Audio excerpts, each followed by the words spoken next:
All right, today we're diving into a really radical idea about power and storytelling. We're going to follow the journey of Draculina to see how a character, once completely defined by her trauma, can literally tear up the script and become the author of her own destiny. It all really boils down to this one single powerful question. When your entire life feels like a story that somebody else wrote, how do you possibly break free? How do you escape a narrative that was never really yours to begin with? And the answer is as simple as it is audacious. You don't just ask for freedom. You definitely don't wait for it to be given to you. You steal the very power of creation itself. You become the writer. And this, right here, is the core of Draculina's entire plan. So our story kicks off with this major confrontation. Draculina comes face to face with Jack Sovereign, a being of just immense power. And she starts this brilliant, 2-week-long deception. And this isn't just a chat, it's the setup for a heist on reality itself. Okay, so to really get the stakes here, we first have to understand her opponent, Jack. He's what's known as a corrupted Ubermensch. Basically, a being who's become almost godlike by embracing the chaos of a broken reality, not by following any kind of moral compass. He's mastered the decay of the universe, and it's that exact power that Draculina has her eyes on. Now this is where it gets really interesting, because it highlights the huge miscalculation Jack makes. He looks at Draculina, and he sees a mirror of himself, a kindred spirit who's taking her time to think about his philosophy. But her reality? It couldn't be more different. She's not a student, she's a predator, and she's just buying time to spring her trap.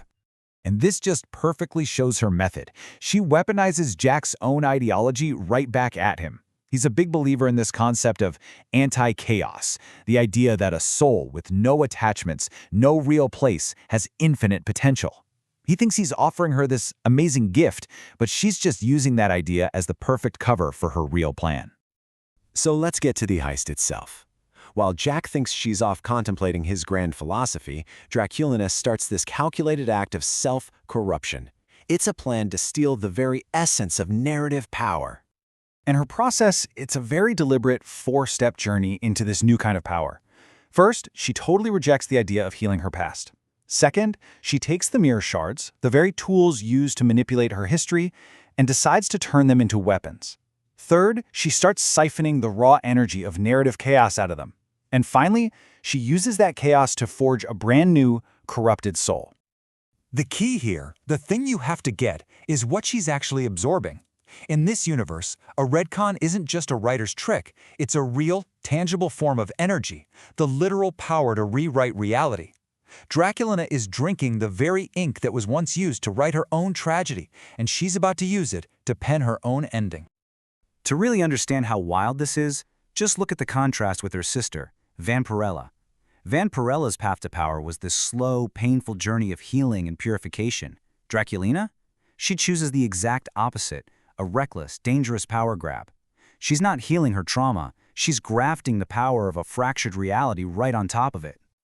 And the result is immediate, and it's staggering. She doesn't just get a bit stronger, she achieves parity. She reaches the exact same level of power as the corrupted Ubermensch she was tricking, Jack Sovereign himself. But all that stolen power, it needs an anchor, right? It needs a physical form. And this brings us to the climax of her transformation, the forging of a weapon that is the physical manifestation of her new absolute will. This quote just captures the internal shift perfectly. It's the moment she completes her metamorphosis. She is no longer defined by her past suffering. She has renamed herself. She is the morning star, a symbol of rebellion and purest self-creation.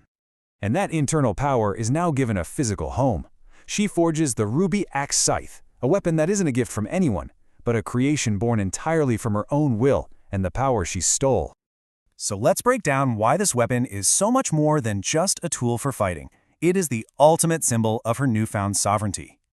The Axe Scythe is doing 3 critical things at once. First, it's a symbol that her power is now hers, it's internal, not borrowed from someone else.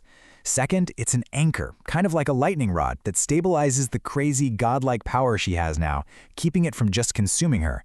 And third, it's a tool of precision chaos, letting her literally cut through the stories written by others. At the end of the day, forging this weapon is her declaration of independence. She is severing her ties to her creator, Lilith, the writer, and her sister, Vampirella, the idealist. She is finally, completely stepping out of both of their shadows. But you knew this was coming. This ultimate act of self-creation isn't without a cost. Achieving this level of power comes with a really profound personal and moral price tag. Here's the trade-off she made. By choosing to weaponize the mirror shards for that quick power-up, she consciously decided to stop her own healing process. She took the power, but she left the wounds of her past totally unaddressed, basically just searing them shut with raw chaos. And this quote from the source material, wow, it just perfectly captures the nature of her choice. She chose the brilliance of a burning fire over the steady light of a rising sun. It's this beautiful but tragic decision, right? A choice for immediate, intense power over long-term peace.